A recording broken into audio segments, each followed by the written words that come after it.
झारखंड विधानसभा के माननीय अध्यक्ष जी एवं उपस्थित आदरणीय सदस्यगण, झारखंड राज्य के 67 विधानसभा के प्रथम सत्र के अवसर पर मैं आप सबका हार्दिक अभिनंदन करता हूं। विधानसभा चुनाव 2024 में नवनिर्वाचित विधानसभा सदस्य के रूप में आपका कार्यकाल वर्ष के अंतिम महीने से प्रारंभ हो रहा है। आप में से कई सदस्य पूर्व में भी इस सदन के सदस्य रहे हैं और बहुत से सदस्य प्रथम बार निर्वाचित होकर यहाँ पहुँचे हैं। इस प्रकार इस सदन में अनुभवी तथा नए सदस्यों का समागम हुआ है। सबको मिलकर जनादेश का सम्मान करते हुए जन भावनाएं और जन आकांक्षाओं के अनुरूप कार्य करना है।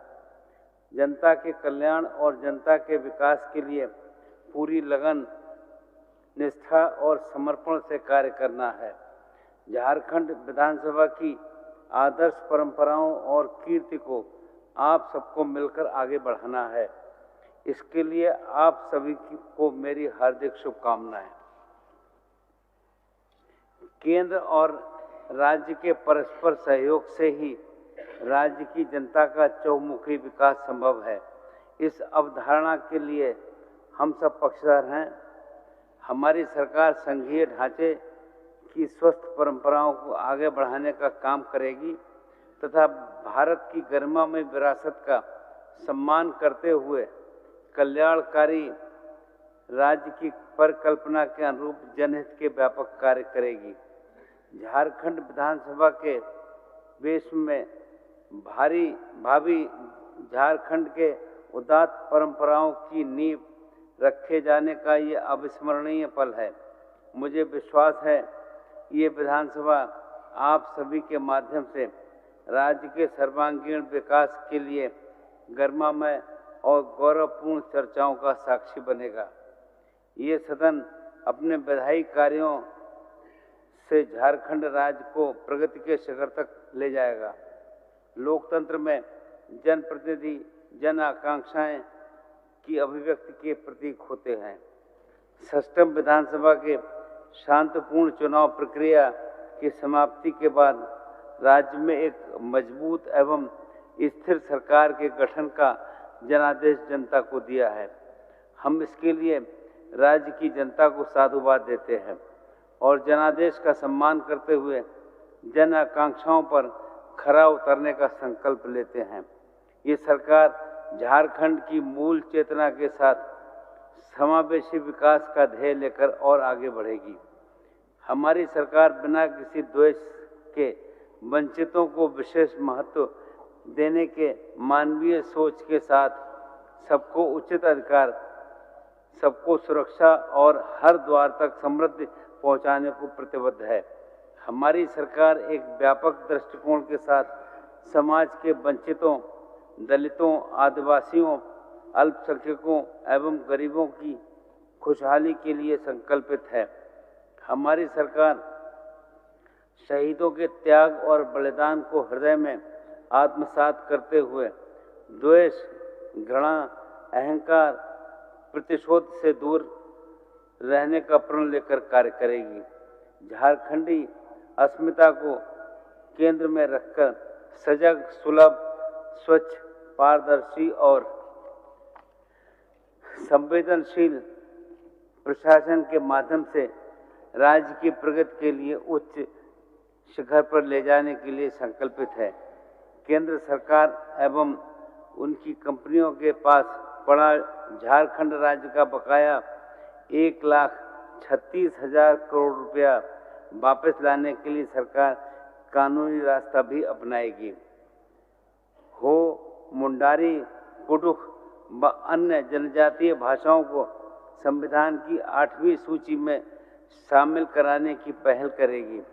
हमारी सरकार आदिवासी मूलवासी को स्थानीय नीति बनाकर तृतीय और चतुर्थ श्रेणी को नौकरियों में 100% आरक्षण देने के लिए प्रतिबद्ध है। 5वीं विधानसभा ने सर्वसम्मत से पिछड़ा वर्ग को 27%, आदिवासी को 28% और दलित को 12% आरक्षण देने का विधेयक एवं सरना आदिवासी धर्म कोड को पारित कराकर स्वीकृति के लिए केंद्र सरकार के पास भेजा है, जो अभी गृह मंत्रालय में लंबित है। वर्तमान कार्यकाल में केंद्र सरकार से इन विषयों को स्वीकृत कराने के लिए हर संभव प्रयास करेंगे। वर्षों से खास महल एवं जमाबंदी की जमीनों पर रह रहे परिवारों को मान सम्मान के साथ जीने का अधिकार देने के साथ साथ गैर मजरूबा जमीन पर बसे रैयतों की भूमि जिसकी रजिस्ट्री और रसीद काटने पर वर्ष 2017 से रोक लगा दी गई थी, उसे प्रारंभ किया जाएगा। राज्य में निबंधित सभी पत्रकारों के लिए प्रशिक्षण, बीमा और पेंशन का अधिकार सुनिश्चित किया जाएगा। सहारा इंडिया से पीड़ित राज्य के निवेशकों की लड़ाई सर्वोच्च न्यायालय से लेकर राज्य के हर न्यायालय और संसद से लेकर सड़क तक हर मोर्चे पर पूरी मजबूती से लड़ी जाएगी, जब तक राज्य के सभी निवेशकों का भुगतान न हो जाए। झारखंड राज्य के जिन सहारा पीड़ितों ने अपने प्राण गंवाए हैं, उनका दुख या अवसाद में आत्महत्या करने को मजबूर हुए हैं, उनके परिजनों को सरकारी स्तर पर आर्थिक सहयोग प्रदान किया जाएगा। किसानों को 0% ब्याज दर पर कृषि ऋण उपलब्ध कराया जाएगा। मनरेगा के तहत झारखंड के मजदूरों को भारत सरकार बहुत कम मजदूरी देती है। इस भेदभाव के खिलाफ संघर्ष करने के साथ साथ राज्य सरकार अपने निधि से राज्य के मनरेगा मजदूरों को सहायता करेगी, जिससे कि उन्हें न्यूनतम 350 रुपये प्रतिदिन की मजदूरी मिल सके। राज्य में अवस्थित विभिन्न नदियों एवं डैम के पानी का सदुपयोग करने के उद्देश्य से प्रारंभ की गई लिफ्ट इरिगेशन योजना को आगे बढ़ाते हुए 10,000 करोड़ रुपए की योजनाएं प्रारंभ की जाएंगी। राज्य भर में प्रखंड स्तर पर 500 सीएम स्कूल ऑफ एक्सीलेंस की स्थापना करेगी। सभी सीएम स्कूल ऑफ एक्सीलेंस में खेल शिक्षक एवं संगीत शिक्षक की नियुक्ति की जाएगी। साथ ही 4,500 पंचायत स्तरीय आदर्श विद्यालय खोले जाएंगे। प्रारंभ राज्य में प्रत्येक प्रखंड में डिग्री कॉलेज एवं प्रत्येक अनुमंडल में पॉलिटेक्निक महाविद्यालय की स्थापना की जाएगी। राज्य में 10वीं कक्षा से अध्ययनरत सभी विद्यार्थियों को गुरजनी स्टूडेंट क्रेडिट कार्ड योजना से जोड़ते हुए 15 लाख रुपए तक के शिक्षा ऋण की उपलब्धता सुनिश्चित की जाएगी। सभी प्रखंडों और जिले में बाबा साहेब भीमराव अंबेडकर लाइब्रेरी सह शिक्षा सहयोग केंद्र की स्थापना की जाएगी। केजी क्लास से पीएचडी तक निःशुल्क शिक्षा प्रदान की जाएगी। मुख्यमंत्री रोजगार सृजन योजना के तहत 50 लाख तक का ऋण उपलब्ध कराया जाएगा। राज्य में 60,000 पदों पर शिक्षकों और 15,000 पदों पर प्रधानाध्यापकों, विभिन्न कार्यालयों में 2500 पदों पर लिपिकों और विभिन्न थानों में 10,000 पुलिसकर्मियों की नियुक्ति की जाएगी। क्षेत्रीय एवं जनजातीय भाषाओं को सुदृढ़ करने के उद्देश्य से 10,000 पदों पर भाषा शिक्षकों की नियुक्ति की जाएगी। राज्य में मदरसा बोर्ड का गठन किया जाएगा। राज्य में अल्पसंख्यक कल्याण बोर्ड एवं उर्दू एकेडमी का गठन किया जाएगा। राज्य सरकार की सभी नियुक्तियों में महिलाओं के लिए 33% पद आरक्षित किए जाएंगे। राज्य की सभी महिलाओं को मैया सम्मान योजना के तहत सम्मान राशि के रूप में 2,500-2,500 रुपया हर महीने दिए जाएंगे। आंगनबाड़ी सेविका, आंगनबाड़ी सहायिका, रसोइया, पोषण सखी, स्वास्थ्य सहिया, जल सहिया आदि के मानदेय में हमारी सरकार ने सम्मानजनक वृद्धि की है। इस कार्यकाल में इनके मानदेय में अन्य कर्मियों के अनुरूप वार्षिक वृद्धि भी की जाएगी। राज्य में स्वयं सहायता समूहों से जुड़ी सखी मंडल की महिलाओं को 15,000 करोड़ रुपए का क्रेडिट लिंकेज उपलब्ध कराते हुए स्वरोजगार के अवसर उपलब्ध कराए जाएंगे। सक्रिय महिला समन्वयक, कार्यक्रम पदाधिकारी आदि जेएस, एलपीएस से जुड़ी सभी कर्मियों के मानदेय में अन्य कर्मियों के अनुरूप वृद्धि की जाएगी। प्रत्येक ग्राम संगठन को 0% ब्याज दर पर 15 लाख रुपए का क्रेडिट लिंकेज उपलब्ध करवाया जाएगा। राज्य के सभी जरूरतमंद परिवारों को 15 लाख रुपए के अबुआ स्वास्थ्य सुरक्षा योजना से जोड़ा जाएगा।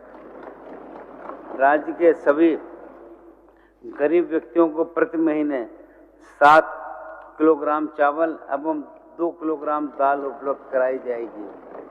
अबुआ आवास योजना के तहत 25 लाख से अधिक गरीब परिवारों को सुविधा युक्त 3 कमरों का सुंदर आवास चरणबद्ध तरीके से उपलब्ध कराया जाएगा। आंगनबाड़ी केंद्रों और विद्यालयों के मध्याह्न भोजन में सभी बच्चों को प्रतिदिन अंडा या फल दिया जाएगा। रांची सहित राज्य के अन्य शहरों में वर्षों पूर्व बनाए गए घरों के नक्शे का नियमितीकरण किया जाएगा। वन विभाग के अंतर्गत इको टूरिज्म डेवलपमेंट कॉरपोरेशन का निर्माण करते हुए राज्य के वन क्षेत्र के पर्यटकों के लिए आवश्यक अवसंरचनाओं का निर्माण कर उनका संचालन किया जाएगा। राज्य कर्मियों के पुराने पेंशन को सुरक्षित रखते हुए उन्हें एनपीएस खाते में जमा राशि को केंद्र सरकार से वापस लाने हेतु कदम उठाए जाएंगे। राष्ट्रीय एवं अंतर्राष्ट्रीय स्तर की प्रतियोगिताओं में मेडल प्राप्त करने वाले खिलाड़ियों की सरकारी पदों पर सीधी नियुक्ति की जाएगी। राज्य के सभी जिला मुख्यालयों में बहुउद्देशीय स्टेडियम सह खेल प्रशिक्षण केंद्र के निर्माण के साथ साथ प्रत्येक मंडल में एक स्पोर्ट्स सेंटर ऑफ एक्सीलेंस का निर्माण किया जाएगा। राज्य में फुटबॉल, हॉकी एवं तीरंदाजी जैसे खेलों में उपलब्ध प्रतिभाशाली खिलाड़ियों के क्षमता विकास के लिए 3 बहुउद्देशीय प्रशिक्षण संस्थानों का निर्माण किया जाएगा। राज्य में एक स्पोर्ट्स यूनिवर्सिटी की स्थापना की जाएगी। मुझे पूरा यकीन है कि सष्टम विधानसभा के सभी सत्र अपनी अभिव्यक्ति, कार्यों, विधायी दायित्वों और उच्च आदर्शों के निर्वहन में पूरे देश के सामने लोकतंत्र के मर्यादा पथ का अनुकरणीय आदर्श प्रस्तुत करेंगे। अंत में मैं पुनः आप सभी निर्वाचित सदस्यों को बधाई देता हूं और आशा करता हूं कि सब साथ मिलकर नए झारखंड के निर्माण में अपनी सक्रिय भागीदारी और जिम्मेदारी का निर्वहन करते हुए एक सुखी, समृद्ध एवं उन्नत झारखंड के निर्माण के लिए पूरी निष्ठा से कार्य करेंगे। धन्यवाद। जय हिंद, जय झारखंड, जोहार।